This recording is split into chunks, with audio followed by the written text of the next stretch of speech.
الحمد لله الذي أنعم علينا نعما كثيرة حتى لا تحصى. أشهد أن لا إله إلا الله وحده لا شريك له، وأشهد أن محمدا عبده ورسوله. اللهم صل على سيدنا محمد وعلى آل سيدنا محمد. فيا أيها المسلمون أوصيكم ونفسي بتقوى الله فقد فاز المتقون. قال تعالى في القرآن الكريم: بسم الله الرحمن الرحيم، واذكروا الله في أيام معدودات. وقال أيضا: إنا أعطيناك الكوثر فصل لربك وانحر إن شانئك هو الأبتر. وقال صلى الله عليه وسلم: ما عمل ابن آدم يوم النحر أحب إلى الله من هراقة دم. صدق الله وصدق رسول الله صلى الله عليه وسلم. Kaum muslimin jamaah salat Jumat, a'azzakumullah. Demi Allah, dunia ini sangat singkat. Usia kita jauh lebih singkat, dan yang tersisa dari usia kita jauh lebih singkat dari yang mungkin kita pikirkan. Sudahkah kita bersungguh-sungguh dan bersegera untuk menyiapkan bekal? Ketahuilah bahwa sebaik-baik bekal itu adalah takwa. Usikum wa nafsi bi taqwallah. Kaum muslimin jamaah salat Jumat, a'azzakumullah. Tema khutbah kita kali ini tentang mengambil pelajaran dari Idul Kurban atau Idul Adha. Kita ambil pelajaran dari istilah Id dan Adha pertama. Id artinya hari raya. Apa yang kita rayakan? Adha. Memang salah satu makna Adha ini adalah waktu duha, tetapi juga sebagian mengatakan dari kata tauhiyah yang artinya pengorbanan. Id adalah hari perayaan, Adha artinya pengorbanan. Apa yang kita rayakan? Yang kita rayakan adalah pengorbanan. Subhanallah. Hari di mana kita berkorban untuk Allah adalah hari yang layak kita rayakan. Karena itu semua hari raya di dalam Islam senantiasa diawali oleh sebuah amal soleh dan ketaatan. Idul Fitri misalkan, kita rayakan setelah kita berpuasa sebulan penuh. Maka karena kita melakukan sebuah ketaatan, Allah katakan rayakan. Haram berpuasa. Maka hari raya bagi kita adalah hari di mana kita mentaati Allah. Hari di mana kita taat kepada Allah adalah hari raya kita. Maka sesungguhnya setiap muslim, setiap hari adalah hari rayanya, karena setiap hari bagi seorang muslim adalah hari ketaatannya kepada Allah Subhanahu wa taala. Adapun Idul Adha, mengapa kita rayakan? Di antaranya karena ibadah haji bagi yang pergi haji. Bagi yang tidak pergi haji ada ibadah 10 hari awal. Di situ ada Yaum Arafah, kita berpuasa sunnah. Dan di tanggal 10 kemudian kita menyembelih hewan kurban. Maka pengorbanan apapun yang kita berikan kepada Allah adalah hari yang pantas untuk kita rayakan dan bergembira. Allah Subhanahu wa taala berfirman di dalam Al-Qur'an tentang kegembiraan itu. Qul bi fadlillahi wa bi rahmatihi fabidzalika falyafrahu.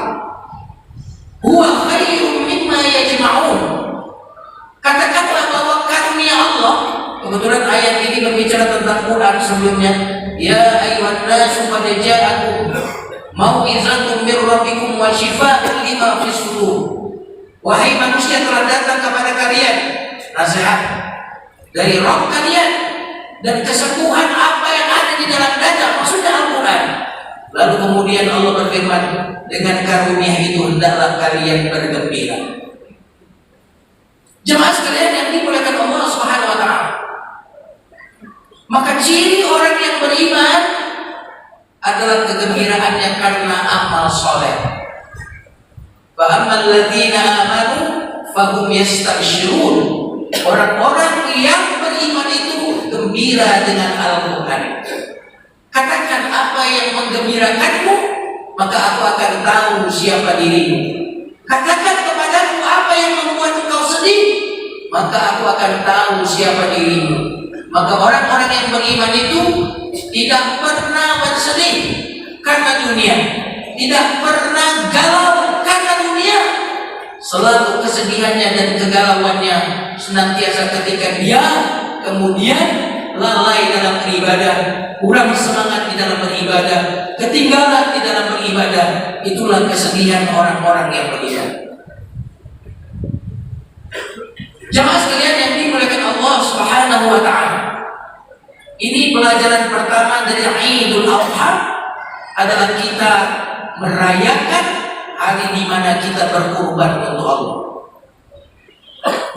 Adapun pelajaran yang kedua jamaah sekalian yang dimuliakan Allah Subhanahu wa taala, Allah Subhanahu wa taala berfirman di dalam surat Al-Hajj, "La yanalallaha luhumha wala dimanuha walakin yanaluhu taqwa minkum."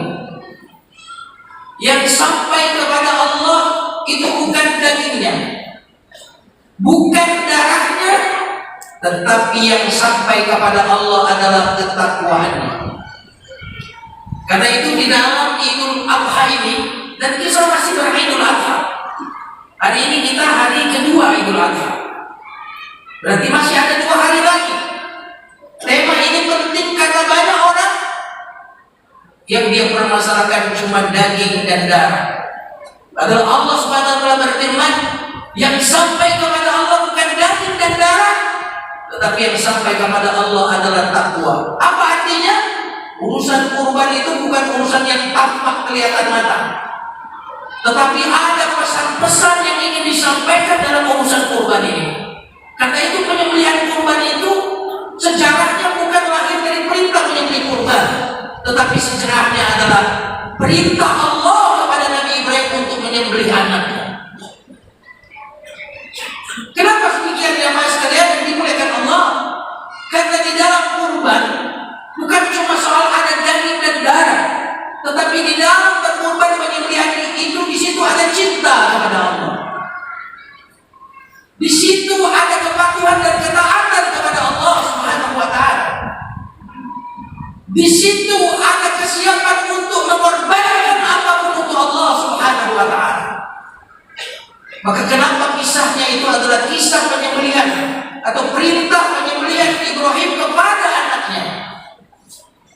Agar kita belajar bahwa di dalam berkorban itu ada cinta kita kepada Allah melebihi cinta apapun dibandingkan dengan selain Allah. Di dalam penyembelihan kurban itu sesungguhnya seorang yang beriman berkata kepada Allah, "Raditu billahi rabban wa bil islami dinan." Aku ridho Allah yang mengaturku. Aku taati Allah. Apapun yang diminta Allah, aku serahkan untuk Allah. Termasuk yang dicontohkan oleh Nabiullah Ibrahim, jika engkau meminta anakku pun akan aku berikan. Tidak ada yang mahal jika yang minta adalah Allah. Jamaah sekalian yang dimuliakan Allah Subhanahu wa taala, inilah kenapa Allah itu dalam berinteraksi kepada kita seringkali Allah memerintahkan itu dengan 2 pola. Yang pertama, pola yang pertama adalah lakukan ini, manfaatnya ini. Contohnya misalkan di dalam soal puasa, kutiba alaikumusiyam kama kutiba alal ladzina min qablikum. Untuk apa? La'allakum tattaqun, agar bertakwa. Dijelaskan. Dalam konteks zakat misalkan, khudh min amwalihim shadaqatan tutahhiruhum wa tuzakkihim biha. Bayarlah zakat untuk apa? Agar membersihkan jiwa kalian dari penyakit bakhil dan pelit. Ada manfaatnya. Didikkanlah salat. Salat itu mencegahmu dari berbuat keji dan mungkar. Dijelaskan apa tujuan dari perintah. Akan tetapi terkadang Allah berinteraksi dengan kita dengan pola perintah yang tidak dijelaskan. Mengapa kita harus melakukan itu? Jemaah sekalian yang dimuliakan Allah Subhanahu wa taala. Salah satu contohnya adalah bagaimana Allah memerintahkan kepada Nabiullah Ibrahim, sembelih anakmu. Logika mana yang bisa menjelaskan alasan mengapa menyembelih anak? Contohnya lagi ibadah haji. Mengapa batu Hajar Aswad dicium, tapi batu di Mina Jumroh dilempar? Satunya dicium, satunya dilempar. 7 kali tawaf, kenapa tidak lebih dari 7? Mengapa batu yang dilempar jumlahnya 7? 21 totalnya. Tidak bisa kita pahami jamaah sekalian yang dimuliakan Allah. Untuk apa itu? Untuk membuktikan apakah engkau hamba Allah atau hamba akal. Jamaah sekalian yang dimuliakan Allah Subhanahu wa taala, apakah engkau berkata sami'na wa ata'na atau engkau berkata sami'na wa asaina? Kalau orang diperintahkan sesuatu lalu jelas dalam pikirannya manfaatnya, boleh jadi dia melakukan itu karena dia mendapatkan keuntungan. Jadi dia sebenarnya mentaati apa yang sesuai dengan hawa nafsunya, apa yang sesuai dengan keinginannya. Tapi Allah ingin kita mentaatinya karena cinta dan iman kepada Allah. Makanya Allah mengatakan sembelih Ismailmu. Dan ternyata apa yang dilakukan oleh Nabi Ibrahim alaihissalam, beliau tidak pernah ragu, apalagi berpikir untuk berlogika. Dan dengar juga apa jawaban Ismail alaihissalam. Apa yang membuat Nabiullah Ismail kemudian rela? Ajaib sekali. Falamma balagha ma'ahu as-sa'ya qala ya bunayya inni ara fil manami anni adbahuka fanzur madza tara. Ketika Ismail itu sudah sampai di usia remaja, maka ayahnya Nabiullah Ibrahim bermimpi bahwa beliau menyembelih putra kesayangannya itu. Lalu dia memaparkan mimpinya itu kepada putranya, fanzur madza tara. Bagaimana pendapatmu? Dengarkan jawaban Ismail alaihissalam. Ini juga yang membuat kita tahu kenapa Nabiullah Ismail itu begitu patuhnya.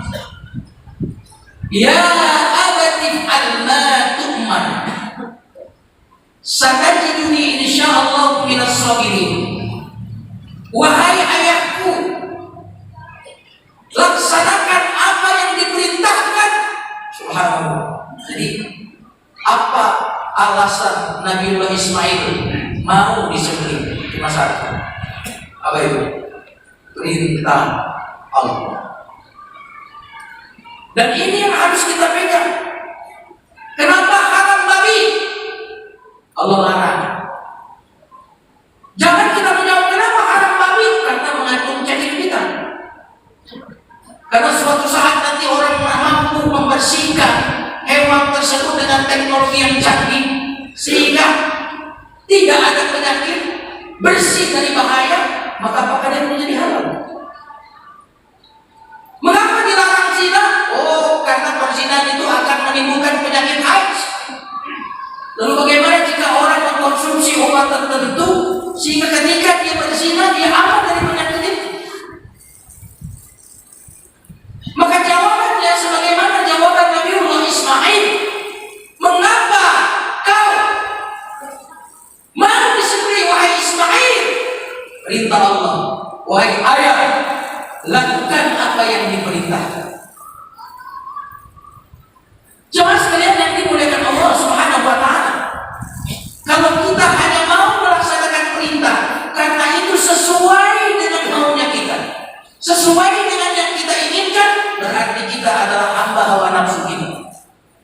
Kita hamba manfaat, tapi kita adalah hamba Allah.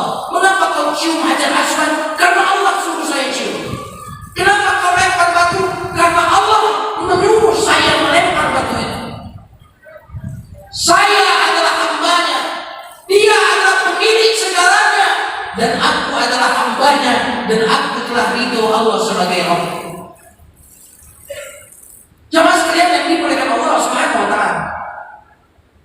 Allah memerintahkan kepada Nabi Ibrahim sembelih anak, dan dia lakukan itu. Allah memerintahkan kita bukan menyembelih anak, tapi sembelih hewan kurban. Nabi Ibrahim saja disuruh menyembelih anak, lalu dia mengatakan sami'na wa ata'na. Tapi kita disuruh menyembelih kambing, tapi kita masih berpikir panjang untuk itu. Lalu apa arti salawatmu kepada Nabiullah Ibrahim selama? Berapa kali kita berkata tidak kepada Allah? Wahai orang-orang yang menyembelih kurban, kalau engkau hanya menyembelih dagingnya, leher hewan kurbannya, maka itu tidak akan sampai kepada Allah. Sembelihlah kecintaanmu kepada dunia, kepada Ismail yang bernama Hagar. Ketika azan dikumandangkan, maka engkau sembelih itu kesibukanmu itu. Allah lebih aku cintai daripada kesibukanmu. Karena itu ketika Allah menyuruh kita untuk salat Jumat, kita berada di sebuah situasi mungkin dekat pasar di sini sedang melakukan transaksi. Ya ayyuhalladzina amanu idza nudiya lis-salati min yaumil jumu'ah fas'au ila dzikrillah. Apabila dipanggil untuk salat Jumat, segeralah engkau mendatanginya. Apa yang ditinggalkan? Bukan yang ditinggalkan bisnis. Kalau bisnis namanya tijarah, wa dzarul bai'. Apa itu bai'? Bai' itu transaksi, penjualan. Ada yang mau beli produk kita, harganya 100 juta. Azan dikumandangkan, kata Allah, wa dzarul bai', tinggalin. Subhanallah. Jamaah sekalian yang dimuliakan Allah Subhanahu wa taala.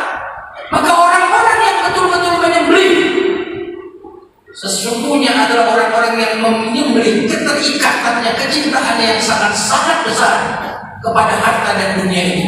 Sehingga kalau benar itu penyembelihannya, maka sebagai laki-laki dia akan sholat berjamaah di masjid di setiap waktu. Kalau tidak, berarti dia hanya menyembelih dagingnya, hanya menyembelih fisiknya hewan, tapi dia tidak pernah menyembelih kecintaannya yang terlalu hebat kepada harta itu.